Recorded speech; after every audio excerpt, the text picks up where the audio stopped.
Muitas vezes as pessoas que têm algum tipo de sintoma psicológico têm um problema que nos dizem que é eu tenho isto, mas não se consegue ver, as pessoas não acreditam, isto não se consegue perceber, não há nenhum exame.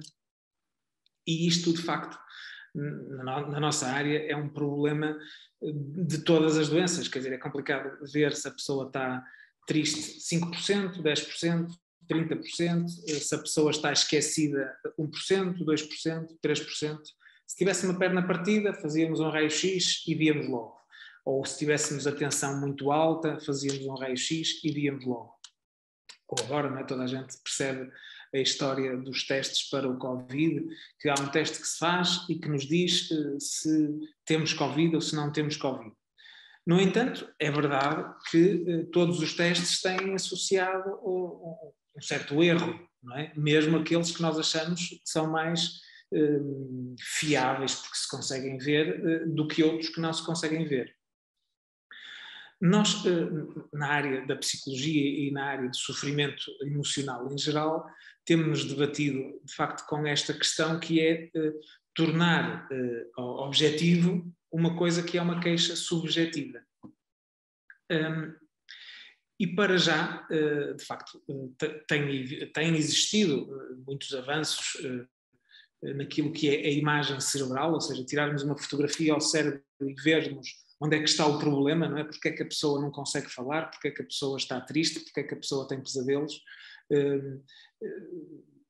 Há de haver uma altura em que nós, com uma técnica imagiológica ou funcional, de uma imagem estática ou de uma imagem funcional, que se consiga dizer o problema está aqui, o problema está acolá. E perante isto é mais fácil de comunicar para quem sofre, mas também é mais fácil de comunicar para as outras pessoas, para a nossa família, ou então para o Estado que nos está a pagar a baixa, por exemplo, ou para o seguro que nos está a pagar uma indemnização. E então é este processo de tentar captar o sofrimento que deu origem ao desenvolvimento de alguns testes, de escalas, de vários tipos de medidas que já têm muitos anos de estudo e que, de facto, a psicologia, uma parte da psicologia ocupa-se disso, e são testes que têm a mesma sensibilidade e especificidade de uma medição da tensão arterial. Portanto, aquilo é rigoroso, não é? Portanto, quando nós pedimos uma avaliação à psicologia, nomeadamente à neuropsicologia clínica, vamos ficar com uma informação muito rigorosa de várias áreas que vão ser avaliadas, desde a parte emocional, da tristeza, da desconfiança, mas também se a pessoa está com uma velocidade de processamento maior ou menor, ou se tem problemas de memória, que tipo de memória. Portanto, esta ideia de que a psicologia e a psiquiatria é tudo muito subjetivo, tem sido feito um caminho para que não seja e para que se consiga captar.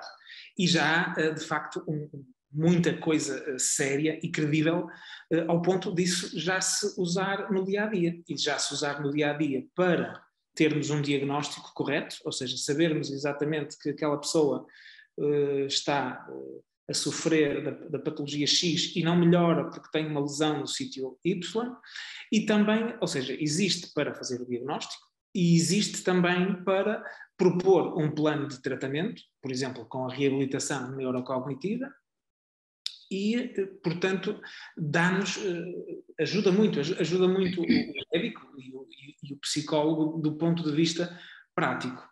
É claro que, como todos os exames, ou seja, como quando nós vamos fazer uma ecografia ao fígado ou um ecocardiograma, são exames que naturalmente dependem da qualidade de quem o faz, ou seja, são exames que dependem da máquina em si, que neste caso é o teste, e também dependem de quem o está a executar. E desta combinação podem surgir bons frutos para o clínico que está a tratar a pessoa e para a pessoa que se submete a este tipo de avaliação. Portanto, nós hoje vamos ter connosco a doutora Andreia Sá, a quem eu muito agradeço ter aceito o desafio de estar a trabalhar connosco, que é uma pessoa... Eu que agradeço. que é uma pessoa muito diferenciada, uma psicóloga clínica, muito diferenciada na área da neuropsicologia, quer em crianças, quer em adultos, que vai desde a área do trauma, por exemplo, de traumatismos na cabeça, até déficits de atenção e hiperatividade, ou outras questões que depois falará, e que, naturalmente, que este trabalho minucioso também está relacionado com alguns avanços tecnológicos que já ocorrem e que já se fazem, como por exemplo o neurofeedback, e que vão permitir outro tipo de tratamentos físicos mais dirigidos para cada pessoa. E, portanto, eu passaria a palavra à doutora Andreia Sá e, no final, teremos espaço para algumas perguntas, certamente, e para discutirmos. Obrigado. Ora, boa noite a todos. Antes de mais, quero agradecer a todos os presentes e até àqueles que também se inscreveram e, por algum motivo, não puderam estar a assistir a este webinar. Quero também agradecer as palavras do Dr. Jacinto. Para mim é um gosto trabalhar nesta instituição e espero continuar por muitos anos. Eu sou fascinada pela minha área, neuropsicologia clínica, e é isso que eu vos vou falar hoje. Portanto, o que é? Porque muitas das vezes surge de facto esta questão. Toda a gente sabe o que é psicologia clínica, mas neuropsicologia surge sempre muito esta dúvida. Portanto, vou falar então o que é e quais os benefícios clínicos que ela nos possibilita. Portanto, a neuropsicologia clínica é esta área maravilhosa de interface. Portanto, há uma ligação aqui entre, portanto, absorve conhecimentos quer da neurologia, quer da psicologia. Para quê? Para perceber o funcionamento cerebral e até que ponto é que ele se repercute de facto aqui no comportamento humano, ou seja, o que é que, a partir do funcionamento cerebral, ou do disfuncionamento, não é? Portanto, se não estiver a funcionar devidamente, percebemos de facto o comportamento da pessoa, quer com ansiedade, quer com depressão, quer com dificuldades de memória, e etc. Portanto, já irei falar melhor sobre isso. Portanto, ela analisa o funcionamento cerebral como um todo, não é? Portanto, eu por norma avalio todas as áreas cerebrais, porque de facto pode haver aqui áreas que estejam debilitadas e que às vezes nem se detecta precocemente. Portanto, pode ser avaliar isto em condições quer normais, portanto, uma pessoa perceber até os pontos fortes e talvez os mais fracos, e também em condições patológicas, como por exemplo aqui a lesão cerebral adquirida, ou seja, uma pessoa tem um acidente, por exemplo, de viação e faz este traumatismo crânioencefálico e fica com muitas alterações, quer ao nível da personalidade, muitas das vezes, quer ao nível depois da memória, da atenção, que tem de facto implicações psicossociais, portanto na capacidade da pessoa estar nos diferentes contextos de vida, estar quer no trabalho, quer em casa, portanto a pessoa tem imensa dificuldade de depois se adaptar à nova condição. Por exemplo, num acidente vascular cerebral, que também gera, após um acidente vascular cerebral, é muito frequente também haver alterações, quadros demenciais e por aí fora. Vamos continuar. Portanto, esta especialidade não se aplica única e exclusivamente a pessoas adultas, obviamente.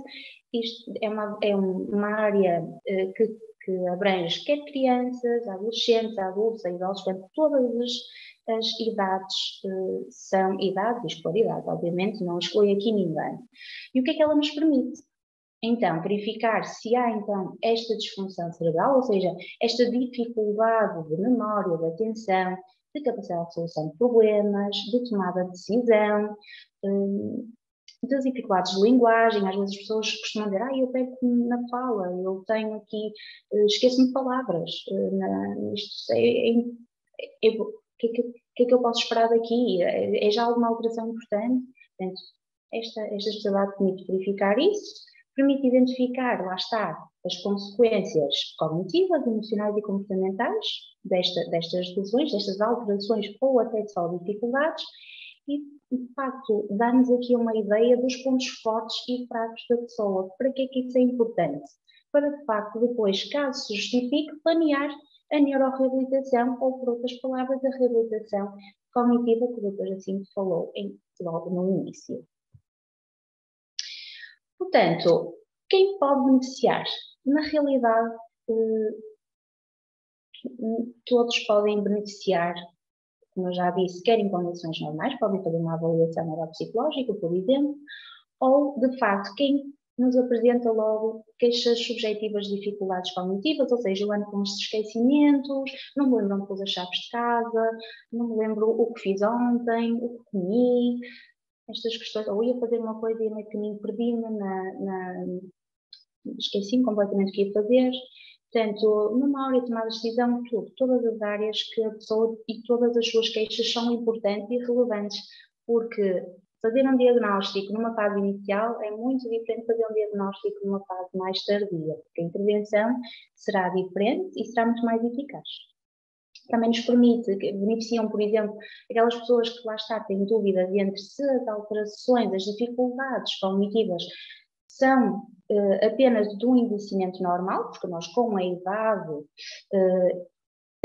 vamos perdendo de facto capacidades, ou então se de facto já se trata de uma perturbação neurológica ou psiquiátrica, não é?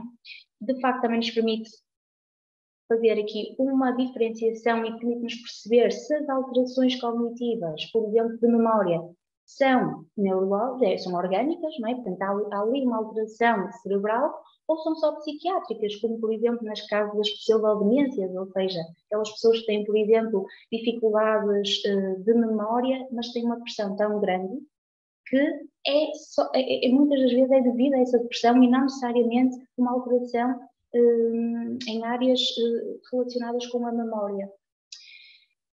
Em quadros neurodegenerativos, lá está, permitido verificar déficit cognitivo ligeiro, uma doença de Alzheimer. Agora lembrei-me que não coloquei aqui, mas por exemplo as doenças do movimento, como Parkinson, que também há de facto a ocorrer alterações cognitivas importantes e umas até são características desse quadro.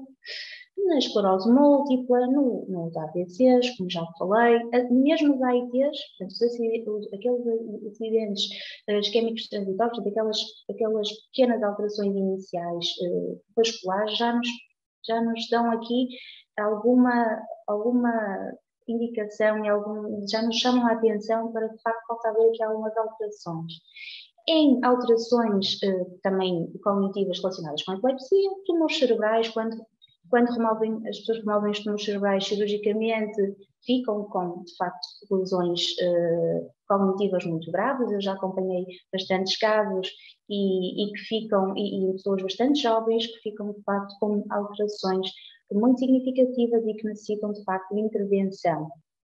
Traumatismo cranioencefálico, como já falei, entre muitas outras, portanto, percussões psiquiátricas, onde de facto há sempre alterações, esquizofrenia, perturbação obsessiva-compulsiva, depressões, etc. E perturbações do neurodesenvolvimento, lá está. Na população pediátrica, tem imensos casos que de facto os pais procuram porque ou a criança está a ter dificuldades na escola, dificuldades de aprendizagem, mas querem perceber o porquê, ou porque de facto tem aqui esta inquietação motora que não nos permite de facto ter atenção, portanto uma questão que tem que verificar se trata de facto de uma alteração de hiperatividade com déficit de atenção, um autismo, alterações no desenvolvimento intelectual, portanto tudo isto é muito importante, porquê? Porque um cérebro em desenvolvimento, quanto mais for potenciado, não é? Quanto mais nós conseguirmos perceber desde uma fase inicial o que se passa com a criança, com aquele cérebro em desenvolvimento e que de facto é uma esponjinha e detecta tudo e absorve tudo, portanto é a nossa vantagem com crianças, quanto mais cedo, melhor e mais resultados conseguimos obter. Mesmo em fases tardias, quer em qualquer quadro que já apresentei, conseguimos realmente resultados muito bons. E a literatura científica também apresenta imensa evidência sobre esses resultados, sobre essa eficácia da intervenção neuropsicológica, que já irei falar um pouco mais à frente. Portanto, como já referi, a avaliação, portanto, de neuropsicologia, o que é que implica? Implica uma avaliação neuropsicológica, portanto, que é essencial para quê? Quer para o diagnóstico, quer para o tratamento, não é? Portanto, temos que fazer este exame inicial, e depois é que realmente passamos para consigo perceber qual é o diagnóstico e programar o tratamento tendo em conta tudo o diagnóstico, as características da pessoa tudo isso. Esta avaliação neuropsicológica vai-me então permitir perceber estas alterações cognitivas, mas não só. Portanto, perceber também alterações no comportamento da pessoa, alterações emocionais, anda mais chorosa, chora por qualquer coisa, portanto, estas queixas são muito comuns, chora por qualquer motivo, portanto, não se sente bem no dia-a-dia, isola-se. Okay? E isto, de facto, compromete muito a autonomia funcional da pessoa nos seus diversos contextos de vida diária. Portanto, quais são então aqui os principais objetivos deste exame neuropsicológico? Perceber de uma forma, portanto, compreensível, ou seja, perceber o funcionamento cerebral, como já disse, para quê? Para esclarecer o diagnóstico clínico. Não é? Portanto, tem que fazer uma avaliação de todas as áreas, não só destas áreas, mas também perceber com a pessoa o que é que inquieta, o que é com a pessoa e familiares. É extremamente importante. Muitas das vezes as pessoas não têm consciência do seu estado clínico e é importantíssimo virem até sempre acompanhadas de um familiar ou cuidador, não é? Não necessariamente familiar, um cuidador, quem estiver mais presente com esta pessoa, porque vai-nos permitir de facto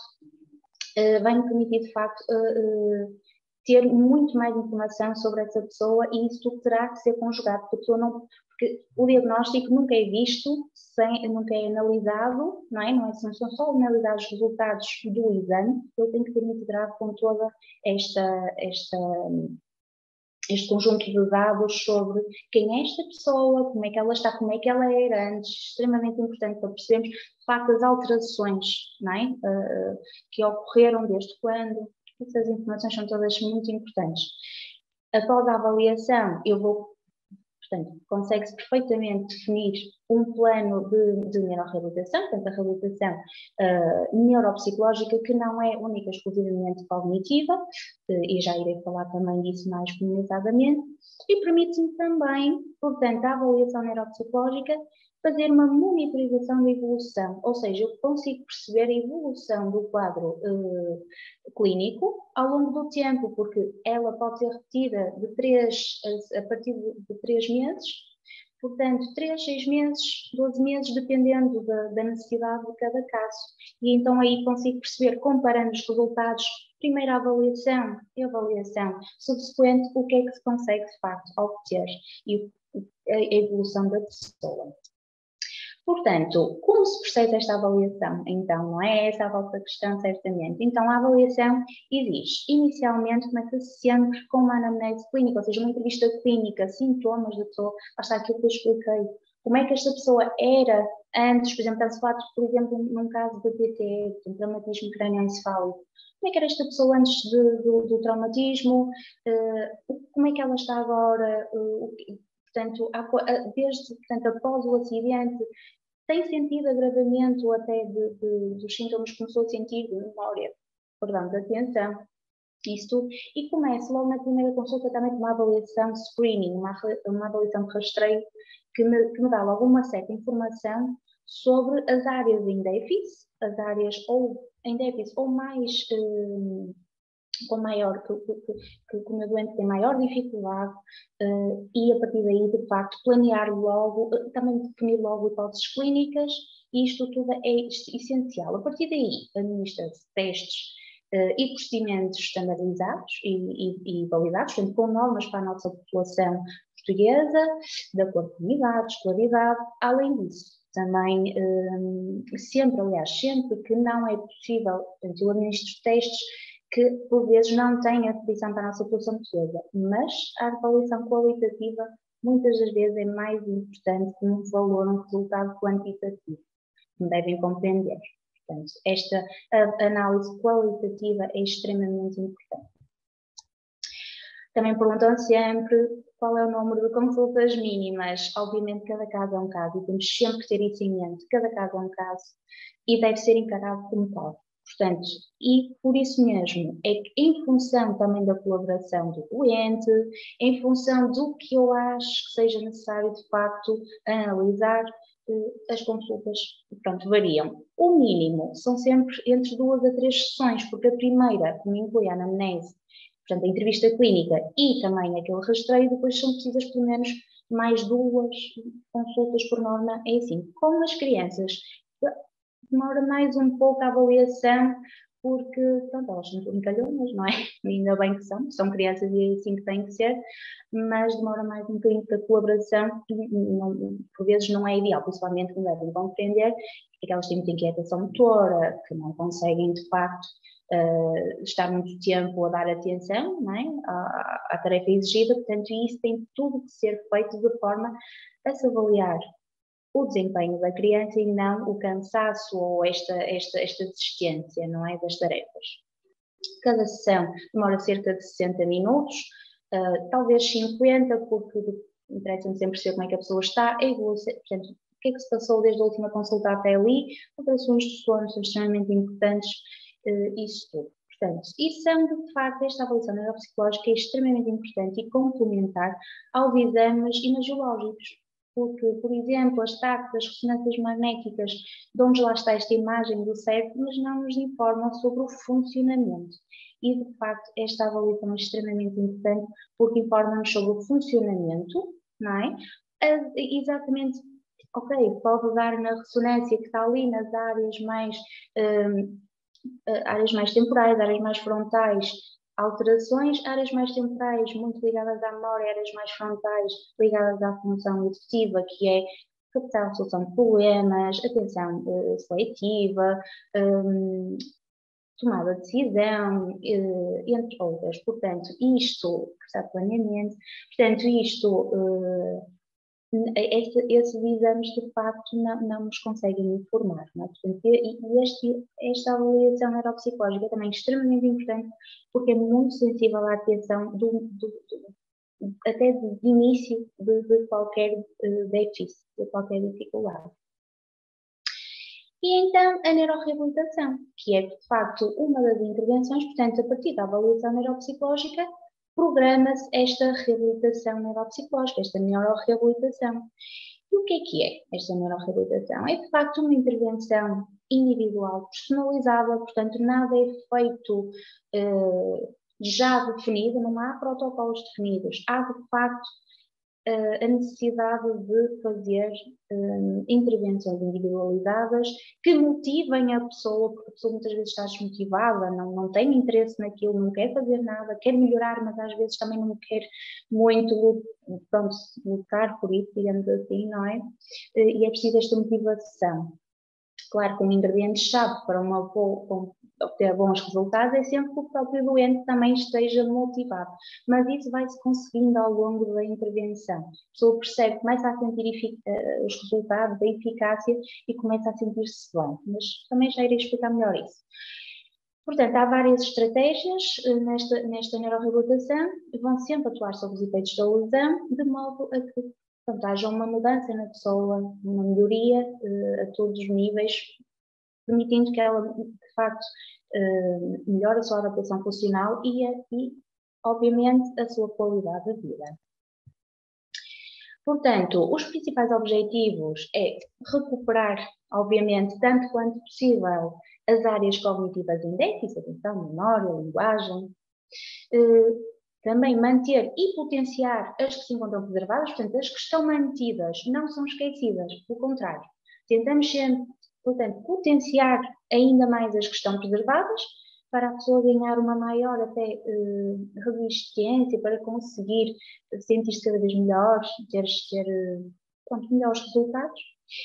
Portanto, também permite, portanto, o objetivo é manter, mas também evitar o declínio, ou seja, evita-se o declínio e a perda das funções que estão afetadas. Portanto, nos casos demenciais já mais graves, e até a literatura também sustenta muito esta ideia, há melhorias de facto, mas portanto, Podem não ser melhorias, nos casos iniciais, muito graves, podem não ser melhorias muito significativas, mas há de facto melhorias. E, acima de tudo, não há um declínio. Portanto, é uma forma de pormos um travão ao quadro demencial de avançar. Eu acho isso maravilhoso.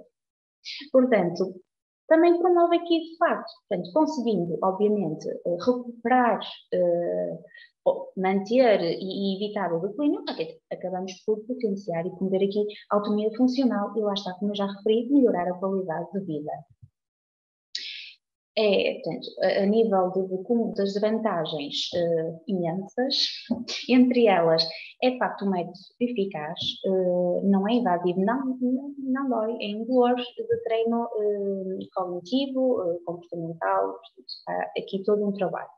É adequado a todas as idades, desde crianças em idade pré-escolar, como eu tenho, portanto, meninos muito pequeninos, até idosos com idades mesmo muito avançadas e a déficit sensório-motoros. Isto é extremamente importante que percebam. Porquê? Porque imaginem, eu portanto, não tenho capacidade, portanto, não consigo manipular o rato do computador, ou tenho dificuldades visuais ou auditivas.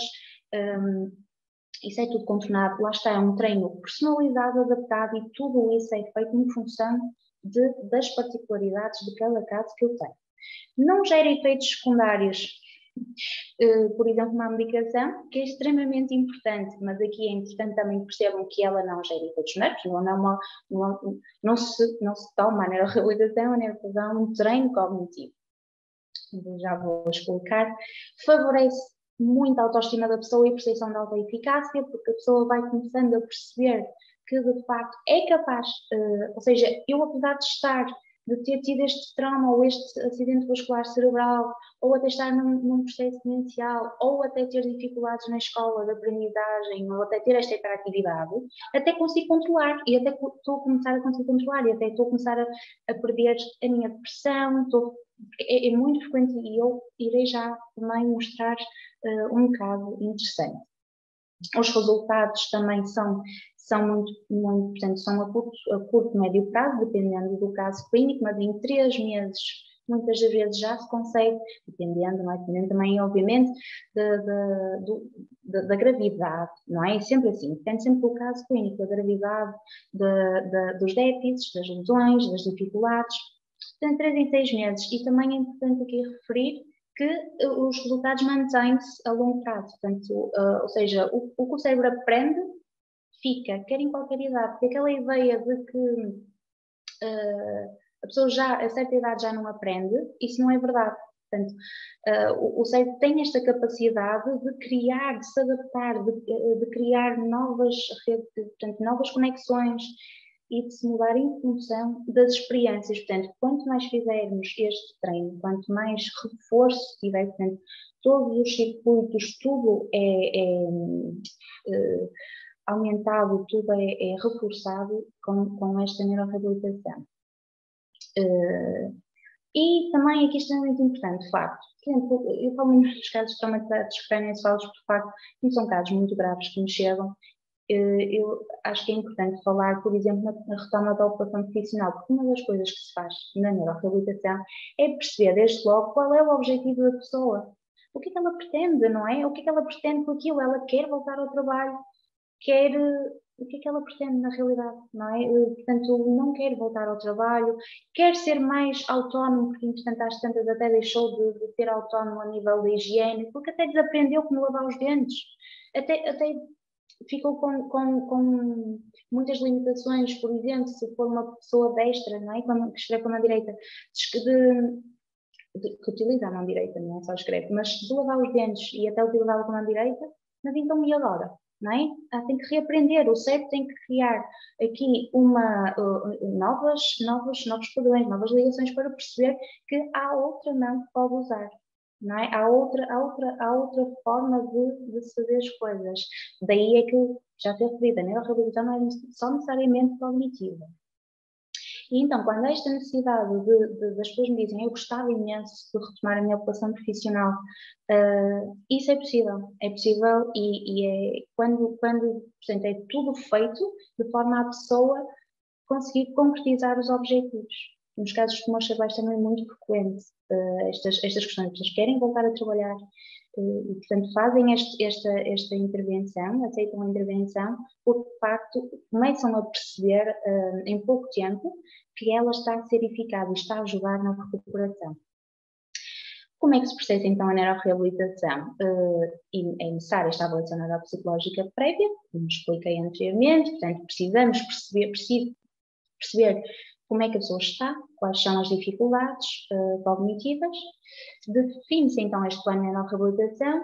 Ao longo de todo o processo há uma monitorização, não é, deste plano, uma reformulação do mesmo, porque entretanto vou percebendo ou isto não está a funcionar, ou então há necessidade de criar mais exigência, não é? Digamos, ao cérebro, para ele trabalhar mais e de facto conseguir restituir melhor as suas ligações, as suas conexões, tudo o que esteja afetado. E também, portanto, após esta intervenção, é feito, por norma, uma reavaliação neuropsicológica, onde volta-se a fazer o exame neuropsicológico para objetivar os ganhos, não é? O que é que realmente, como é que ele estava antes e como é que está depois da intervenção a nível cognitivo, emocional, não é? Portanto, esta reavaliação é sempre importante. Muito importante também, pronto, para quando os tribunais pedem, não é? Para perceber o que é que foi feito, o que é que não foi, as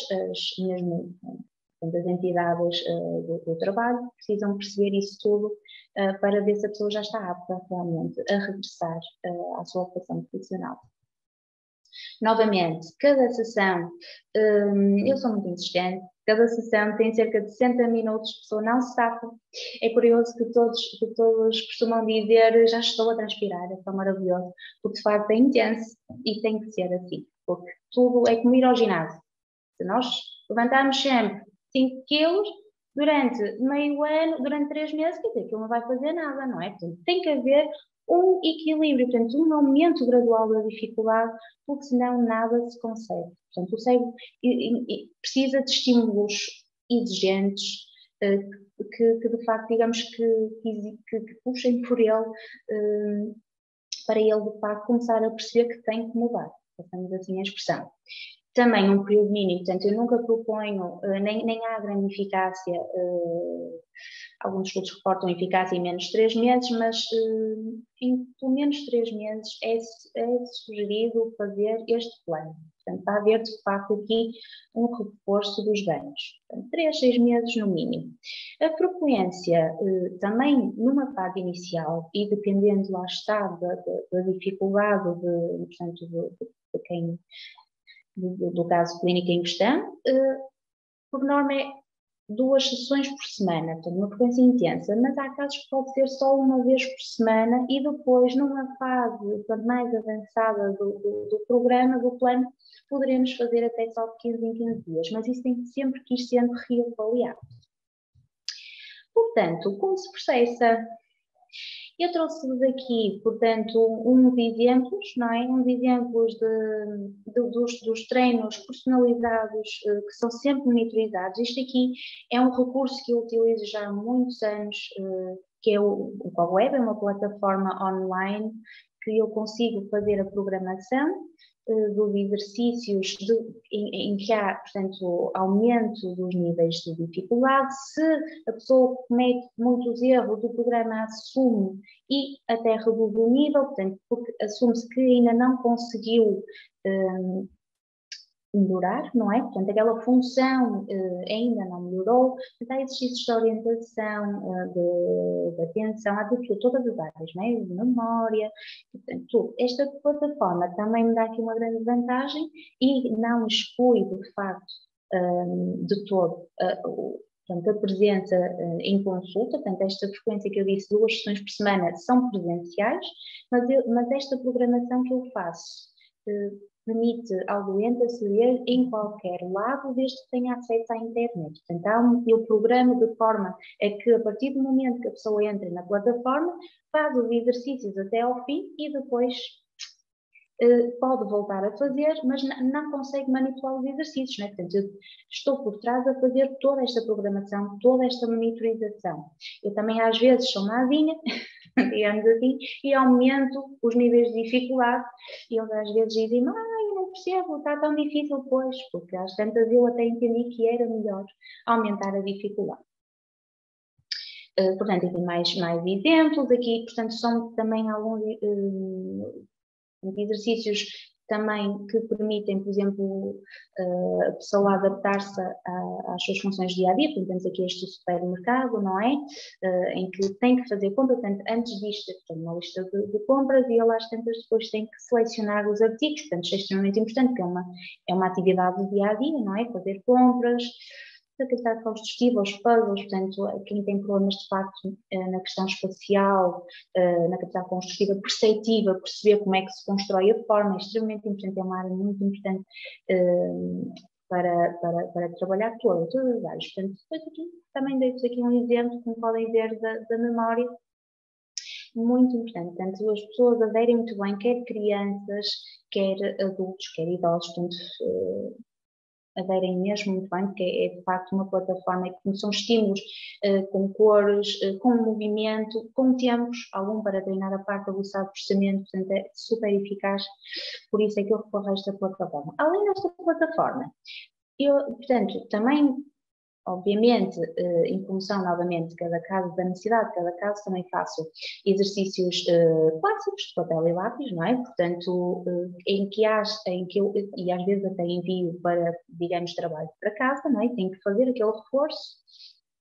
Entre estes também há outras situações que são planeadas, quer atividades às vezes até motoras, portanto, dependendo do caso clínico que eu tenha, por aí. Há também nesta neuroreabilitação feito um suporte à familiares e cuidadores, portanto, uma psicoeducação, portanto, eles muitas das vezes não sabem o que é aquele diagnóstico, não percebem como lidar com o doente. Por exemplo, nos casos demenciais, já tive familiares a dizer-me, eu não percebo, a minha mãe despiu-se na praia, como é que é possível? Há estas coisas, como é que eu lido em casa, como é que eu contorno esta questão, portanto, ela está a dizer uma coisa que não é, eu vou dizer que não é, ou alinho e digo que é. Isto é extremamente importante explicar e estar sempre a apoiar. Portanto, aqui os familiares e cuidadores, que muitas das vezes são quem mais sofre, digamos assim, com as alterações dos doentes, porque são eles que percebem de facto que ele está doente e que necessitam. Quem fala em demências, fala em casos de crianças com alterações neurodesenvolvimentais que também precisam de grande apoio e os familiares também não sabem muitas vezes como lidar. A intervenção é também feita em muitos contextos, não é muito frequente eu reunir-me, por exemplo, na escola, nos meninos, para falar com a diretora, com a própria psicóloga da escola, para quê? Para definirmos estratégias, não é? Para todos nós sabermos como dar o melhor à criança. Portanto, e também para eu perceber como é que a criança é naquele contexto, porque lá está, nós vamos variando por vezes o nosso comportamento em função do nosso contexto. Quando há um elemento estranho, mudamos o nosso comportamento. Quando há um ambiente estranho, quando há um ambiente com muita gente, a nossa atenção tem que ser mais dividida e é mais difícil focar. Há muita coisa que tem que perceber e até mesmo no próprio, por exemplo, no próprio contexto de escola, às vezes é muito, muito importante onde se põe, por exemplo, a criança, onde se senta a criança, em casos de dificuldades de atenção, como é que ele interage com os colegas, portanto a parte social também é sempre extremamente importante, portanto tudo conta, não é? Tudo conta e é assim que deve ser. Portanto, e vocês perguntam bem, isto é importante para mim, a avaliação da neuroreabilitação, eu acho que já vos consegui dar aqui uma ideia de que de facto é extremamente importante em qualquer situação, mesmo às vezes apenas, e já tenho casos de fazerem um exame, por exemplo, a avaliação só para perceberem se de facto há qualquer coisa importante a passar-se a nível cerebral, há qualquer coisa importante que se devem focar, o que é que devem fazer para estimular ainda mais as áreas cognitivas, lá está, para potenciar o seu desempenho. Muitas das vezes não fazem neuroreabilitação porque não há necessidade, não é? Portanto, é só em casos que justifica, tem que haver aqui de facto a avaliação de critérios. Portanto, tendo critérios para a neuroreabilitação, não tendo. Portanto, eu também sugiro exercícios que podem fazer, que podem ajudar, lá está, a potenciar o seu desempenho, mesmo casos de pessoas que estão em empresas em que têm uma exigência muito grande no trabalho, como é que fazem a gestão de stress, como é que fazem esta gestão comportamental, pessoas até muito impulsivas, pessoas que não conseguem conter aquele comentário que não é adequado, não é naquele momento, não é? Coisas deste género, como é que se conseguem focar mais nas tarefas exigidas, como é que conseguem ser mais produtivas, portanto tudo conta, lá está. E trago-vos aqui um exemplo de um caso clínico que acompanhei, portanto, durante 6 meses de forma intensiva. Os resultados foram maravilhosos. E é de um caso, pronto, de uma senhora, 49 anos, com 12º ano de escolaridade, que fez um traumatismo crânioencefálico grave em outubro de 2000, portanto ela chegou o ano passado, portanto há 20 anos, não é, que ela tem este acidente e faz, portanto após 20 anos é que ela me chega, não é? Portanto o que eu vos expliquei há pouco, quando chegam numa fase mais inicial, a intervenção acaba por ser mesmo a adaptação cerebral às mudanças que ocorrem com esta neuroplasticidade, estas mudanças que o cérebro consegue fazer, são é muito mais fácil do que ter aqui um longo tempo de após-lesão, não haver qualquer tipo de intervenção, qualquer tipo de estímulo extra, não é? De forma, pronto, por um profissional, que lhe permita realmente recuperar. Então, neste caso foi, portanto, após este traumatismo crânioencefálico, portanto, a minha doente fica com sequelas gravíssimas, tanto cognitivas, emocionais, uma depressão, ao ponto de ela não querer sequer sair de casa sem objetivo de absolutamente alguns. Portanto, e ao nível do comportamento, obviamente. Portanto, ela não tinha qualquer capacidade, até a nível mesmo da autonomia, não é? Ficou muito comprometida, tinha que ter ajuda de terceiros. Portanto, após o PCE, isto acaba por ser frequente, ficou com epilepsia, uma lentificação psicomotora muito grande, portanto, para o trabalho dela nunca daria portanto, manter o trabalho por esta lentificação e também por estas alterações na marcha, motoras, portanto, fica com estas alterações também no equilíbrio e isso, de facto, não lhe permitia regressar de todo, para além que ela não tinha mesmo capacidade. Então, vou-vos mostrar os resultados. Como podem ver aqui no quadro, antes da intervenção, não é? Eu pus aqui, não sei se conseguem ver, portanto, digamos a legenda, não é?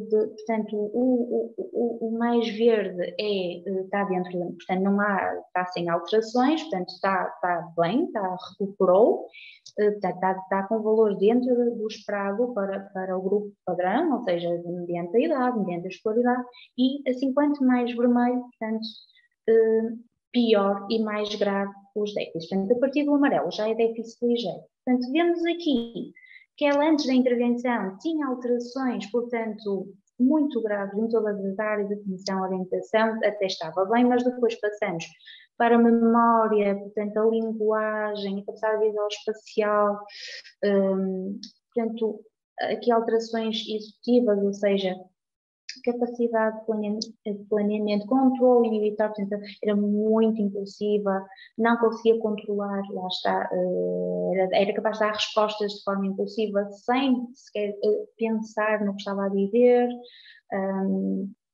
portanto, ao nível da fluência verbal, disso tudo. Portanto, começamos a ver no pós-intervenção 6 meses, 2 vezes por semana, de forma intensiva, fez apenas uma interrupção breve para fazer uma cirurgia plástica, mas isso teve que remover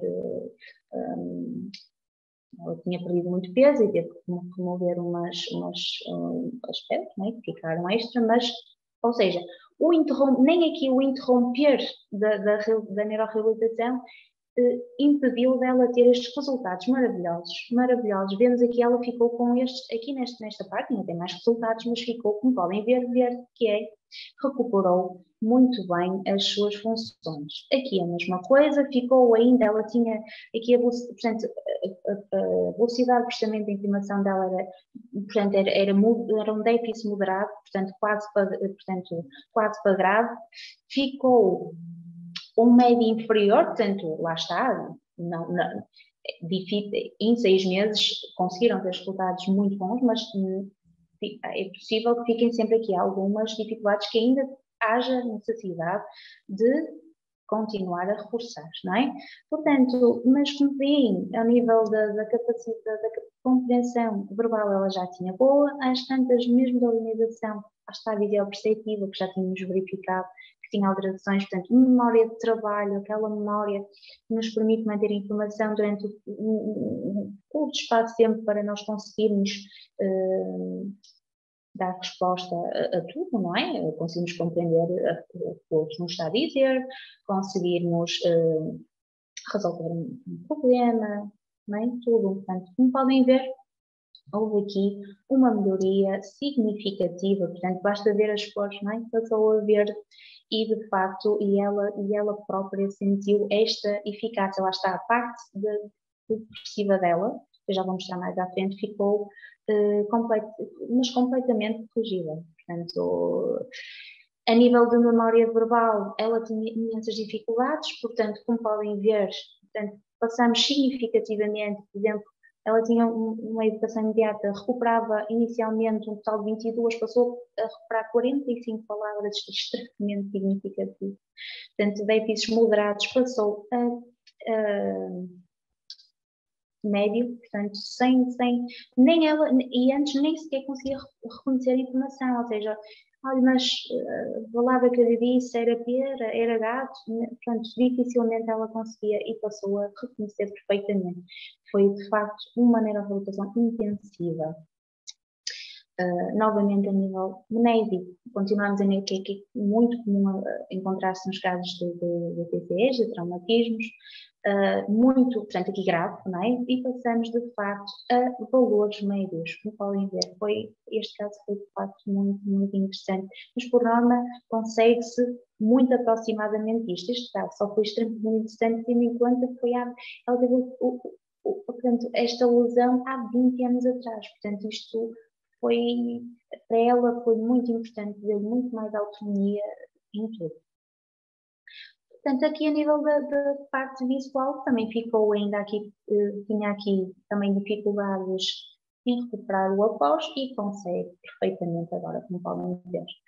Portanto, a nível lá está, de planeamento, de capacidade de solução de problemas, da atenção seletiva, da velocidade de processamento, da capacidade de se é ou não flexível cognitivamente, ou seja, perante uma dificuldade, se ela persevera, se ela é rígida, não é? Rígida no pensamento, e era de facto, portanto, e tínhamos resultado, aqui não mostra tanto, mas esta prova depois mostrou-me que ela tinha rigidez no pensamento, era difícil de lá está até aqui, não é? Isto mostra-me também uma certa rigidez do pensamento, da iniciativa, e passamos de facto aqui a um médico. Portanto, na recuperação semântica, recuperar palavras, ficou aqui ainda com algumas dificuldades, mas mesmo assim, tudo o resto se conseguiu recuperar, já foi muito bom e já lhe deu aqui muita autonomia.